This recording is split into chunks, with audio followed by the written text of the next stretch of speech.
రాజధాని రైతులకి నెల 29న మలి విడత ప్లాట్ల కేటాయింపు జరగబోతోంది. ఈ నెల 28కు బదులు 29వ తేదీన లాటరీ నిర్వహించాలని సిఆర్డీఏ నిర్ణయించింది. సీడ్ యాక్సెస్ రోడ్ కోసం భూములిచ్చిన రైతులకు ఈ లాటరీ ద్వారా ప్లాట్ల కేటాయింపు జరుగుతుంది. నిబంధనల ప్రకారం లాటరీ విధానంలో ప్లాట్ల కేటాయించబోతున్నారు అధికారులు.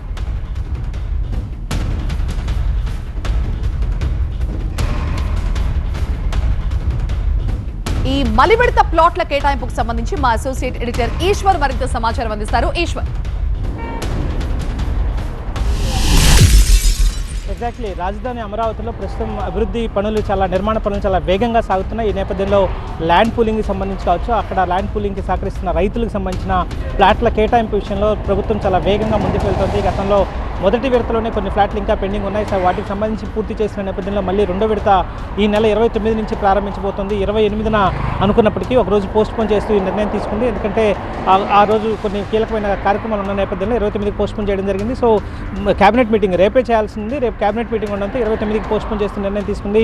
ఒక పక్క నిర్మాణ పనులు రాజధానిలో దాదాపుగా 1000 మంది కార్మికులు పెద్ద ఎత్తున నిర్మాణం వేగంగా ముందుకు వెళ్తున్న నేపథ్యం కనిపిస్తుంది. అదే సమయంలో మరొకవైపు ఎక్స్పాన్షన్కి సంబంధించి కూడా మొదటి ఫేజ్ సంబంధించిన డెవలప్మెంట్ కన్స్ట్రక్టివిటీ యాక్టివిటీ పేపర్లు దాటుకొని ఇంప్లిమెంటేషన్ స్టేజ్కి ఎగ్జిక్యూషన్ స్టేజ్కి వచ్చిన నేపథ్యంలో తర్వాత సెకండ్ ఫేజ్ ల్యాండ్ పూలింగ్ కూడా ప్రారంభమైంది. దానికి సంబంధించి ఇప్పటికే 7 గ్రామాల్లో ల్యాండ్ పూలింగ్కి సంబంధించిన ప్రక్రియ కొనసాగుతోంది. ఇప్పటికే 3-4 గ్రామాల్లో ల్యాండ్ పూలింగ్ ప్రక్రియ కూడా ప్రారంభమై పెద్ద ఎత్తున ల్యాండ్ను కూడా రైతులు ఇప్పటికే చేర్చే వాళ్ళకి ఇవ్వడం జరిగింది. అదే సమయంలో మిగతా రైతులకు సంబంధించి మిగతా తర్వాత దశ కూడా వెళ్ళాలనే ఎక్స్టెన్షన్కి వెళ్ళాలన్న ఆలోచనలో ప్రభుత్వం ఉంది. దాదాపుగా 50 గ్రామాల్లో ల్యాండ్ పూలింగ్ నెక్స్ట్ ఫేజ్లో వెళ్లాల్సిన అవసరాన్ని ప్రభుత్వం గుర్తిస్తోంది. ఎందుకంటే పెద్ద ఎత్తున విస్తరణ చేపడితే కానీ రాజధాని అభివృద్ధికి సంబంధించి ప్రభుత్వం అనుకున్నట్టుగా సస్టైనబుల్ రాజధానిగా, లేకపోతే ఒక ఫ్యూచరిస్టిక్ క్యాపిటల్గా, లేకపోతే ఒక స్వయం ఆధారిత రాజధానిగా రాబోతున్న ఉద్దేశంతో ప్రభుత్వం పెద్దగా ముందుకు వెళ్తున్న నేపథ్యంలో దానికి సంబంధించిన ముందుగా రైతుల్ని సాటిస్ఫై చేయాల్సిన అవసరం ఉంటుంది. రైతులకు ఇచ్చిన హామీలని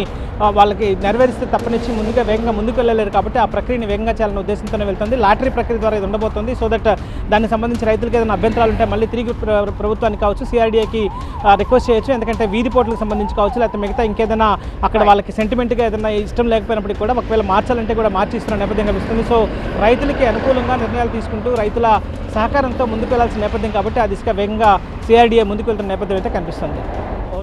రైట్ ఈశ్వర్.